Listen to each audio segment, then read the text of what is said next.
का देखा है आपने ना। बिल्कुल। उस 7 निश्चय में हर घर की सरकार सेकेंड 7 निश्चय के तहत हर किसानों को उनके खेतों तक पानी पहुंचाएगी। यानी हर किसान के डिग्री के या डिप्लोमा के प्रैक्टिस कर रहे थे और नीतीश सरकार ने उन समय अच्छी खासी बढ़त 127 सीटों की चल रही है, एनडीए की 103 सीटों पर इस समय नजर आ। नमस्कार, पुनः स्वागत है आप सभी का रियल न्यूज बिहार झारखंड में। मैं हूं लिटिल गुरु और ब्रेक पे जाने से पहले हमारी और आपकी बातचीत हुई थी और हमने जो आपको बताया था कि मैंडेट इस समय दिखाई दे रहा है बीजेपी गठबंधन के साथ, यानी कि एनडीए के साथ में, और अभी भी स्थिति वही है। 128 पे इस समय आंकड़ा जाकर के ठहरा हुआ है एनडीए का। वहीं पे महागठबंधन की बात करें तो 105 पर खिसकते हुए उनकी संख्या पहुंच गई है। अन्य दलों की जो संख्या रही है वो है 10, यानी कि कुल मिलाकर के एक बार फिर से एनडीए बिहार पे काबिज होता हुआ दिखाई दे रहा है। हमारे साथ अब फिर से एक नई और ख़ास मेहमान जुड़ गई हैं, पूर्वी चंपारण जिले की भाजपा नेत्री, भाजपा प्रकोष्ठ की जिला उपाध्यक्ष डॉक्टर हिना चंद्रा, जो किसी परिचय के मोहताज नहीं हैं, स्त्री रोग विशेषज्ञ हैं और इस समय हमारे स्टूडियो में वो सादर आमंत्रित हैं। नमस्कार मैडम, बहुत बहुत स्वागत है आपका। धन्यवाद। सबसे पहले तो आपको बहुत बहुत बधाई कि आपकी पार्टी सारे जो पहले से जो एग्जिट पोल थे उन सभी को धत्ता बताते हुए पहले पायदान पे नजर आ रही है। बहुत बहुत धन्यवाद आपका। और देखिए, एग्जिट पोल आते रहते हैं, बहुत सारे कयास लोग लगाते हैं, लेकिन हमेशा उस पर रिलाई कर लेना भी बहुत सही नहीं होता है। हमने शुरू से भी कहा है और हमें सुशासन पर पूरा विश्वास था और बिहार की जनता पर पूरा विश्वास था, और बिहार की जनता को भी एनडीए गठबंधन पर, नरेंद्र मोदी पर, भारतीय जनता पार्टी पर पूर्ण विश्वास है। और यही कारण है कि पूरी तरह से बहुमत के साथ केंद्र में भी सरकार बनी थी। और पहले भी हम लोगों ने देखिए बहुत सारी तरह की बातों को उड़ाया गया, एंटी इनकम्बेंसी की बातें की गई, बहुत सारी बातें की गई, लेकिन ऐसा कुछ भी नहीं था। लोगों को पता है कि 15 वर्ष पहले क्या था, लोगों ने जो झेला है उसको सब कुछ पता है। इसी तरह हवा में बातें करने से कुछ नहीं होता। 10 लाख रोजगार के मुद्दे पर आए थे बैटिंग करने, लेकिन सामने के जो बॉलर हैं उन लोगों को बहुत ही हल्के में ले लिया तेजस्वी यादव ने। और हमें पूरा भरोसा था, हमें अपने काम पर भरोसा था, सुशासन पर भरोसा था, लॉ एंड ऑर्डर पर भरोसा था, यहाँ की जनता पर भरोसा था, हमारी बिहार सरकार पे भरोसा थी, सब पर भरोसा था। और एक बार फिर से यहाँ की जनता ने ये सिद्ध कर दिया कि कभी भी जीत सच्चाई की होती है, जीत हमेशा सच की होती है। इसलिए शिगुफे बनाने से या हवा में बातें करने से, जुमले करने से कुछ नहीं। अच्छा, ऐसे कौन से सबसे बड़े कारण रहे जिसमें एनडीए की इस बार फिर से जीत हुई है? 15 साल का शासन कम नहीं होता, कई बार सरकारें पलट जाती है। हमने इससे पहले भी आरजेडी की सरकार को देखा, लालू प्रसाद यादव की, लोगों ने उनको नकार दिया और फिर नीतीश कुमार को अपनाया। 15 सालों के बाद में क्या ऐसा, जैसा कि लग रहा था, जो हवा बही थी रोजगार की, क्योंकि रोजगार एक बहुत बड़ा मुद्दा है बिहार में, पलायन बहुत बड़ी समस्या है बिहार की, तो ऐसा लग रहा था हो सकता है कि सरकार पलट जाएगी, लेकिन वैसा नहीं हुआ। तो किन मुद्दों पर जनता ने फिर से साथ दिया है एनडीए का? जनता ने फिर से विकास के मुद्दे पर साथ दिया है। जनता ने देखा है कि क्या काम हुए हैं। सड़कों का जाल पूरे बिहार में बिछ गया। जो वक्त लगा करता था पटना से मोतिहारी आने में 8-8, 10-10 घंटे हम लोगों ने भी झेला है। सारा दिन लग जाया करता था, इतनी खराब सड़कें हुआ करती थी। बिजली की समस्या, मैं एक चिकित्सक हूँ, हॉस्पिटल रन करती हूँ, 4-4 जनरेटर्स अपने यहाँ रखे थे और सारा दिन लगता था 5-5 हज़ार, 7-7 हज़ार का केवल डीजल जलाया करती थी। आज 24 घंटे बिजली है, हर घर में, सुदूर गाँव के क्षेत्र में हर घर में बिजली है। तो लोगों को दिखता है, महिलाओं को एक नई पंख मिली। और केंद्र की इतनी योजनाएं थी जो राज्य सरकार के माध्यम से केंद्र की योजनाएं भी हर घर तक पहुंची है। बिजली हो, सड़क हो, उज्ज्वला योजना हो, गैस कनेक्शन हो, महिलाओं को राशन हो, हर घर को राशन हो, महिलाओं के खातों में पैसा गया, जनधन योजना हुआ। मतलब मैं क्या बोलूँ, गैस के कनेक्शन, उज्ज्वला योजना एक बहुत ही क्रांतिकारी योजना थी। उसके बाद हमारे नरेंद्र मोदी सरकार ने एक नई योजना भी लेकर के आए, शौचालय योजना, स्वच्छता अभियान। देखिए, सब कुछ धरातल पे पाया गया है, ऐसा नहीं है कि नहीं पाया गया है। और 15 वर्ष पहले क्या था और लॉ एंड ऑर्डर कैसा था, ये भी सबने देखा, मैंने भी देखा। देखिए, मैं गया शहर से हूँ, ये मेरा ससुराल है। गया मेरा मायका है और गया से मैं जब पटना जाया करती थी और गलती से जहानाबाद में अगर कोई चेन पुलिंग कर देता था तो जो दहशत का वातावरण हम लोगों ने देखा है और झेला है और डर लगता था। पहले व्यवसायी वर्ग के लोग शटर गिराने के बाद घर सही सलामत पहुंचेंगे या नहीं, जो सुनार जात के लोग हैं, बड़े बड़े स्वर्णकार हैं, वो लोग घर पहुंचेंगे या नहीं, या हम खुद चिकित्सक वर्ग के लोग। इतनी ज़्यादा फिरौतियाँ मांगी जाती थी, किडनैपिंग्स होती थी, कहीं ना कहीं लॉ एंड ऑर्डर पूरी तरह से धाराशायी थी और उसको सुधारने का काम हमारी एनडीए की सरकार ने बिहार में किया है। और बिहार की जो छवि आज पूरे विश्व में है, ऐसा नहीं है सुशासन की सरकार आई और ये सबने देखा है, ऐसा नहीं है। बिहार का नाम गर्व के साथ आज हम लेते हैं कि हाँ हम बिहारी हैं, ये पहले नहीं हुआ करता था। पहले कहीं ना कहीं सर झुक जाता था जब हम बाहर जाते थे और बिहार का नाम आता था। और जिस तरह से 15 वर्ष पहले के जंगल राज की बातें सामने आया करती थी, बहुत सारी बातें महिलाओं ने बढ़ चढ़ कर वोट दिया है। महिलाओं के लिए कितने क्षेत्रों में महिलाओं के लिए काम किया गया है। हाँ, महिलाओं पे मैं आता हूँ, आप खुद एक महिला हैं, तो महिलाओं के ऊपर एनडीए ने ऐसा क्या किया बिहार में कि आपने कहा कि महिलाओं ने बढ़ चढ़ करके हिस्सा लिया है। महिलाओं को साइलेंट वोटर माना जा रहा था इस बार और महिलाओं ने बढ़ चढ़ कर हिस्सा लिया। इसको इससे पहले भी आपके कई यहाँ पर नेता हैं, उन्होंने भी स्वीकार किया है कि महिलाओं की भूमिका अग्रणी रही है। तो महिलाओं को कहाँ पाती हैं इस सरकार में आप? देखिए, महिलाओं के लिए बहुत कुछ किया गया है इस सरकार में और महिलाओं का वोट सही मायने में निर्णायक है। जो कि एग्जिट पोल में जो सैंपल साइज हुआ करता था, कहीं ना कहीं उसमें महिलाएं नगण्य हुआ करती थी। कुछ ही छोटे से सैंपल में वो लोग जाकर के सर्वे करते थे और वही एग्जिट पोल दिखाते थे, जो पूरी तरह से जनता ने धाराशायी कर दी है। अभी वो देखने के लिए सामने है, हम लोग सब देख रहे हैं और एक खुशी का वातावरण है। देखिए, नीतीश सरकार ने महिलाओं के लिए, आज देखते हैं जब सिपाही की भर्ती देखी जाती है, उसमें जब अभी मोदी जी भी आए तो वहाँ पर जिस तरह की व्यवस्था थी हमारे मोतिहारी में, मुझे लग रहा था जितनी संख्या में पुरुष सिपाही बल हैं, सेना के लोग हैं, उतनी महिलाएं भी हर क्षेत्र में हैं। और नौकरियों में महिलाओं को भी आरक्षण दिया गया, यहाँ तक कि पंचायती राज में भी आरक्षण दिया गया, यहाँ तक कि ये नगर निगम के चुनाव में भी उन लोगों को 50% का आरक्षण मिला। तो देखिए, एक तरह से महिलाएं हर क्षेत्र में धीरे धीरे आगे बढ़ रही हैं। लड़कियों के लिए बहुत सारी योजनाएं आई, साइकिल योजना, ये नीतीश सरकार का देन था।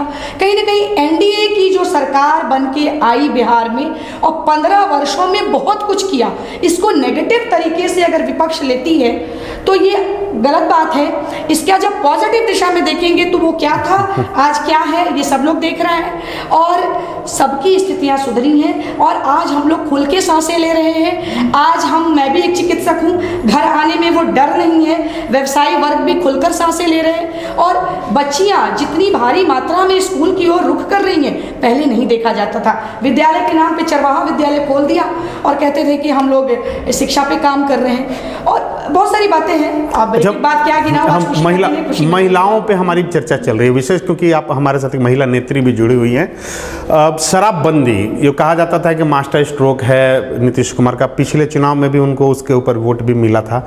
तो शराबबंदी को आप क्या देखती हैं? उससे महिलाओं के क्या बोलते हैं उसको, स्वाभिमान में कितनी बढ़ोतरी हुई है? क्या शराबबंदी यहाँ पे पूर्णतः सफल हुई है? देखिए, शराबबंदी हमारी एनडीए सरकार की जो पहल थी, बहुत हद तक ये बहुत सफल थी और आज मैं यही कहती हूँ, आज सड़कों पे आपको शराब पीकर खुलेआम लोग शराब पीते हुए नहीं पाए। कहीं ना कहीं उन लोगों को प्रशासन का डर है, मन में खौफ है और आज यही कारण है कि खुलकर शराब का सेवन नहीं किया जा रहा है, जिसके कारण महिलाओं के स्वाभिमान की भी रक्षा हुई है।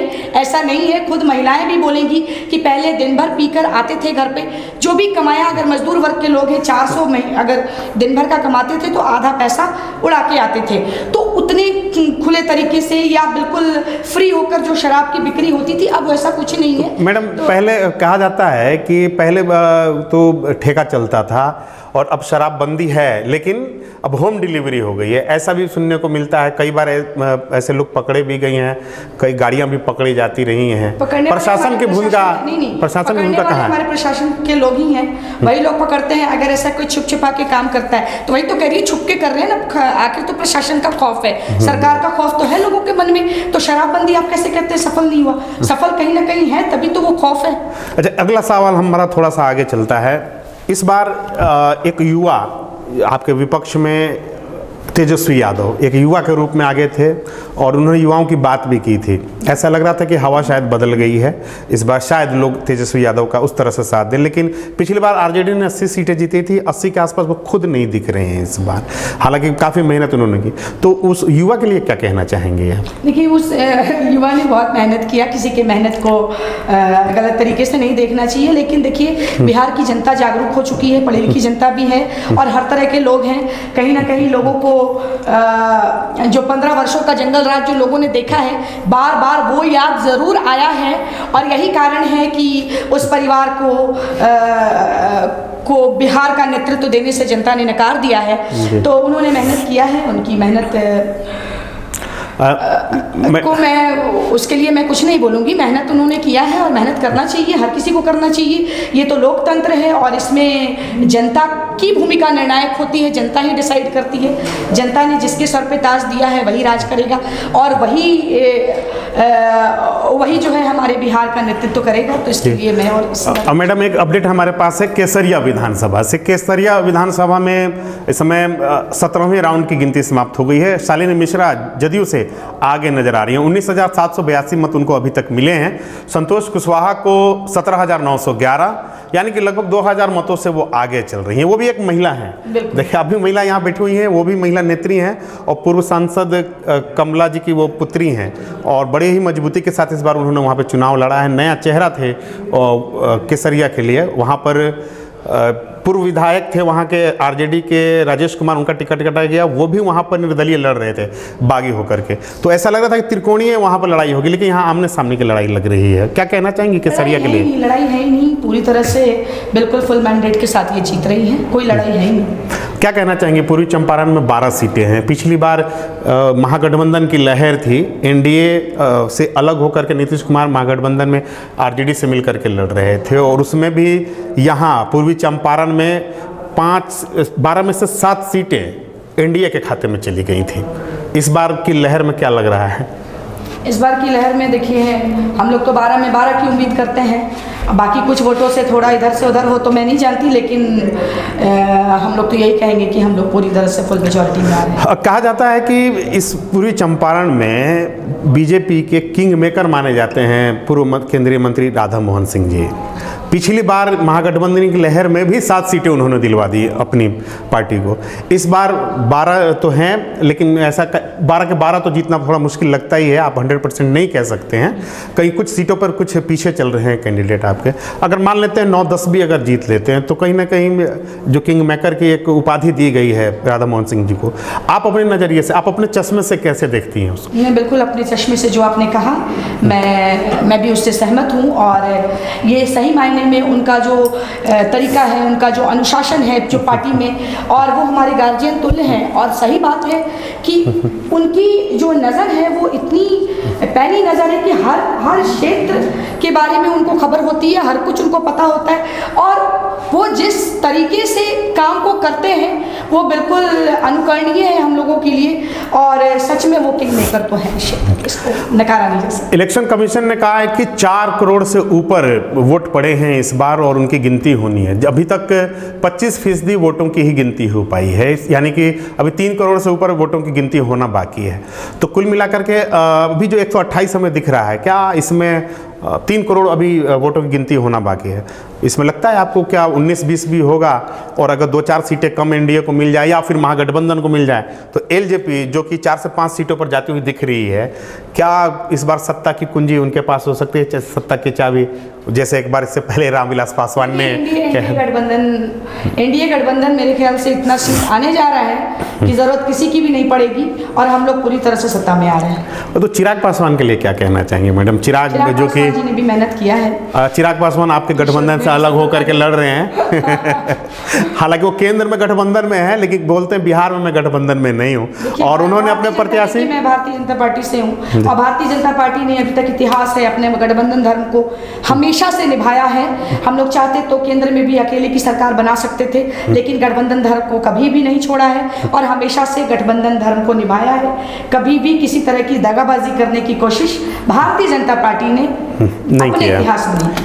अच्छा, हमारे बीजेपी के लिए ही बोल सकते। अंत में हमारे दर्शकों के लिए क्या कहना चाहेंगे, रियल न्यूज के दर्शकों के लिए, हमारी टीम के लिए? उसके सभी दर्शकों को यही कहूंगी कि एक बार फिर से सुशासन की सरकार हमारे बिहार में आ रही है, इसलिए खुशियां और जश्न मनाने का वक्त है। आप सभी बिल्कुल देखिए, एक मैं यही बोलूंगी कि बिहार में कभी भी ऐसे सरकार की जरूरत है जो बिहार की उन्नति करे, प्रगति करे, और वो सरकार फिर से आ रही है। और जनता जनार्दन को बहुत बहुत धन्यवाद करना चाहूंगी कि उस जाल में ना फंसे। कहावत भी है, शिकारी आएगा जाल बिछाएगा दाना डालेगा लेकिन फंसना नहीं है। तो बिहार की जनता जो है इतनी समझदार है कि वो लोग फंसी नहीं है, और हम लोग फिर से सरकार में आ रहे हैं। आप लोगों का बहुत बहुत धन्यवाद है, आप लोग सर्वोपरि हैं और जनता से आगे कुछ भी नहीं है। तो आपने फिर से दिखा दिया कि कभी भी विकास की राजनीति हमेशा से सर्वोपरि होती है। ढाका विधानसभा से एक और हमारे पास अपडेट आई है। 15वें राउंड की गिनती खत्म हो गई है और पवन जायसवाल 15वें राउंड में काफ़ी आगे चले गए हैं। अभी तक पवन जायसवाल 22,496 मतों से आगे हैं। कुल मिलाकर के अभी तक उनको 52,389 मत मिले हैं, जबकि राजद के फैसल रहमान जो वर्तमान विधायक हैं उनको 29,993 मत मिले हैं। तो एक विशाल बढ़त की तरफ बढ़ रहे हैं ढाका से पवन जायसवाल, जो कि पूर्व में विधायक भी रह चुके हैं, निर्दलीय चुने गए थे। पिछला चुनाव वो जरूर आ गए थे, बीजेपी में जुड़ के उन्होंने चुनाव लड़ा था, लेकिन इस बार काफ़ी मजबूती से वो लड़े हैं। और इस बार जिस तरह से रुझान दिख रहा है, घोड़ासहन प्रखंड की गिनती खत्म हो गई है, ढाका में गिनती हो रही है और वह उसमें भी बढ़त उनकी लगातार बढ़ रही है। तो उम्मीद की जा सकती है कि इस बार शायद परिवर्तन वहाँ पर देखने को मिले। बहुत बहुत धन्यवाद मैडम आपका, आपने हमारे लिए बहुत समय दिया। बहुत बहुत धन्यवाद।